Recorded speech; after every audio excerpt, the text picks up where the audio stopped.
Olá, começo então agora aqui a leitura da minha fábula, de um conto que escrevi em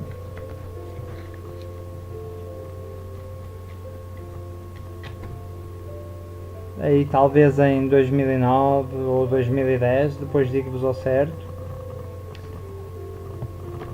E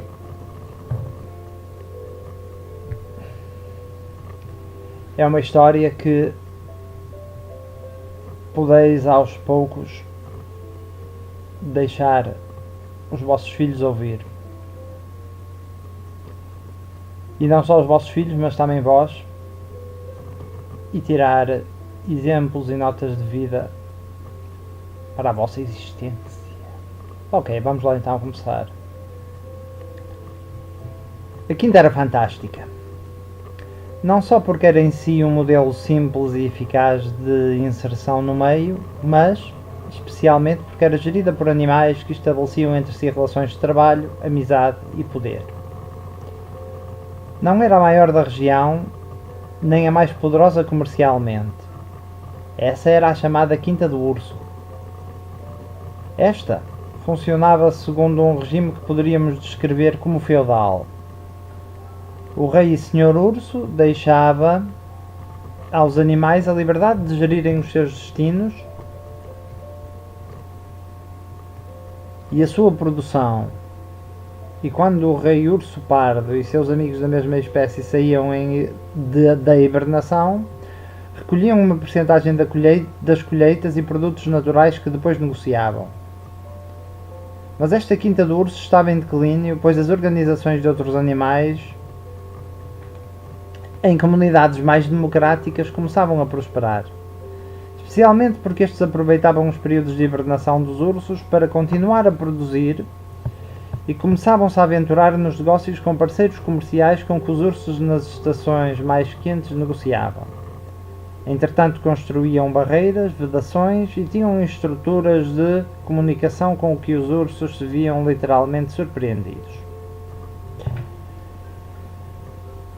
Tinham também passado uns anos desde que o urso detentor da maior quinta, de nome Paf, tinha aprendido uma grande lição. Estava ainda a sair da juventude e a entrar para a idade adulta quando o rei dos ursos de então, de nome Tirano, se tinha apercebido de que estava a perder negócios e poder para estas quintas de animais. Então contactou com o chefe de uma alcateia de lobos, mandando uma mensagem por um falcão, pedindo um encontro com a alcateia, que se comparecesse receberia um veado que o urso caçaria para um festim. Os lobos cujo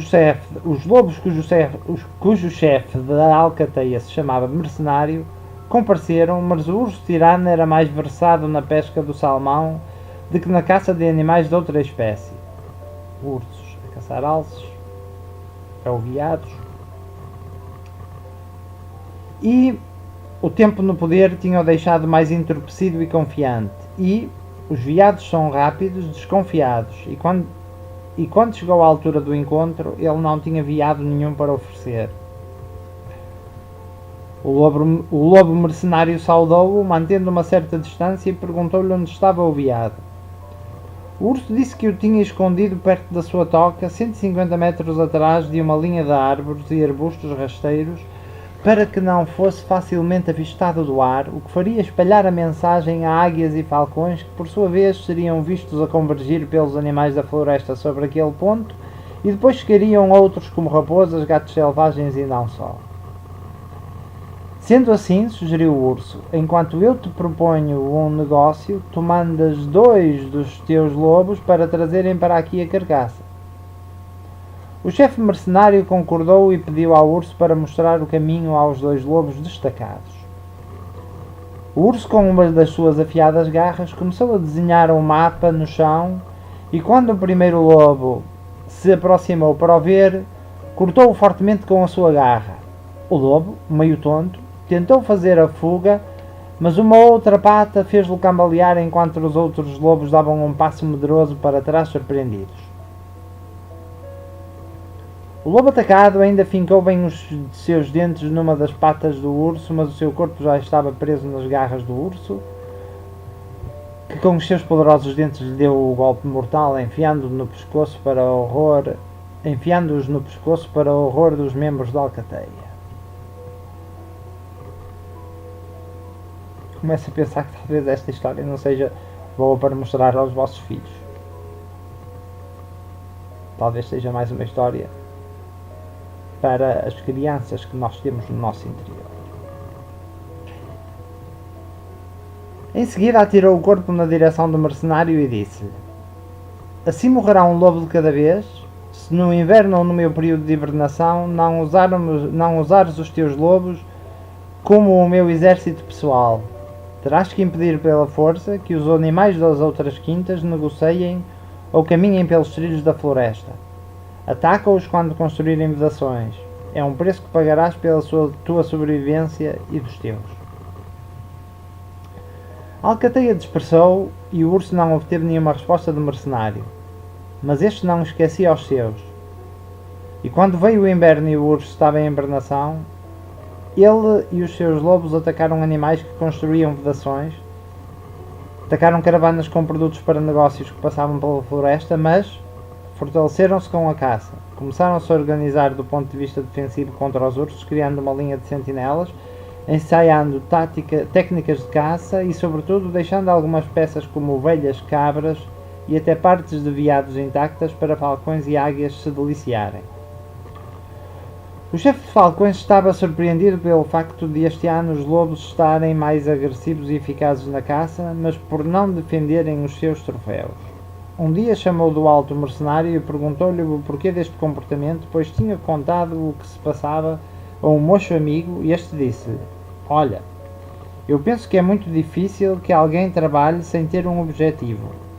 Pergunta ao mercenário a que se deve esta mudança de atitude. O mercenário parou e disse ao chefe dos falcões: eu quero os teus falcões mais fortes, quero as águias mais fortes, quero os pássaros mais fortes. Não sou de perder caça, mas quero que voeis mais longe, que me conteis o que vedes, quero que me digais onde hibernam os ursos. Estava selado o acordo. Durante um mês de inverno, os lobos do mercenário percorreram dezenas de tocas de urso e descobriram aonde o tirano dormia. Quando o sol começou a ficar um pouco mais tempo no céu, chegou uma noite em que o mercenário se voltou para os seus e disse: não penseis que esqueci a humilhação do urso tirano. O tempo quente estará a aproximar-se. Já há neve só nos topos das montanhas e em breve o tirano sairá. Quando sair estará mais fraco que nunca, pois passou o inverno a viver das reservas.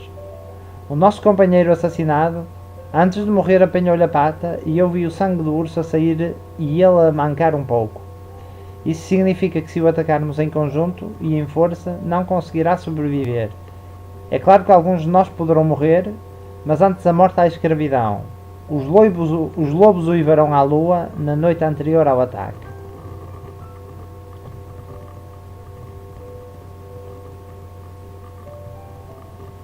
Duas vezes a lua apareceu no céu, e no dia seguinte o tirano saiu preguiçosamente da sua toca, e cerca de uma dúzia de lobos, incluindo o mercenário, atacaram-o violentamente. Resistiu e derrubou 4 lobos, mordeu outros 2. Um lobo morreu ali e outro uns dias depois, mas o tirano foi morto e a história correu a região. Os ursos são animais solitários e o tirano morreu sozinho e sem nenhum outro urso com vontade de vingar a sua morte. Agora, o urso Pafo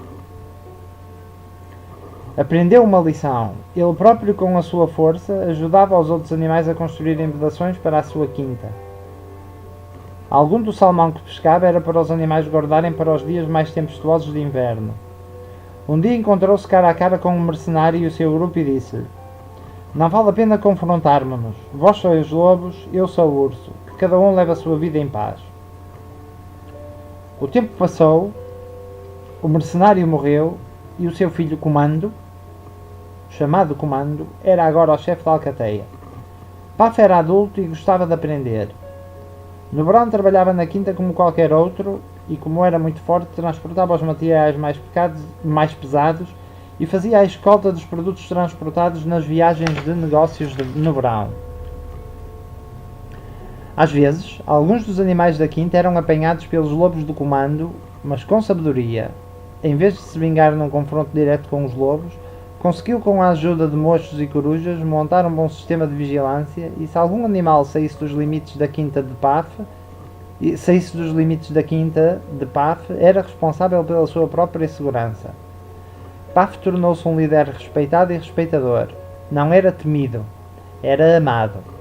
O próprio comando, o lobo, se a fome não apertasse, às vezes deixava escapar alguma galinha mais louca da quinta do Paf, ou até alguma ovelha, e o Paf sabia disso. Uma vez o próprio comando, numa caçada às ovelhas do Paf, já tinha a alcateia sobre duas e, olhando para o Paf que estava impávido, largou uma. O Paf, da próxima vez, quando visse um lobo do comando, poderia abrir-lhe um rasgo com as suas garras, mas não lhe poria os dentes ao pescoço. 3 semanas mais tarde, isso aconteceu quando um lobo do comando foi apanhado pelo Paf e pelo seu cão de guarda no pátio das galinhas. A quinta do Paf tornava-se na mais rica da região, mas nem todos os ursos eram como o Paf, e o Paf envelhecia, e nem sempre os outros chefes tomavam decisões sensatas, especialmente durante o inverno. O Paf sabia que mais tarde ou mais cedo as quintas democráticas dos animais ultrapassariam a sua, em grandiosidade. Mas se mantivesse os amigos e tivesse o mel das abelhinhas, era feliz e divertia-se a pescar no verão e na primavera mais tardia. E aqui acabo-vos de ler o primeiro capítulo e sugiro-vos que esperem então pelo próximo, onde se começa a desenrolar o drama com uma personagem que era o Zezinho. E o Zezinho era um peru. E esse Zezinho era o peru que era o primeiro-ministro da quinta do Touro Vermelho, ou que era governada por um touro vermelho. E esperem então pelo próximo capítulo. Espero que tenham gostado.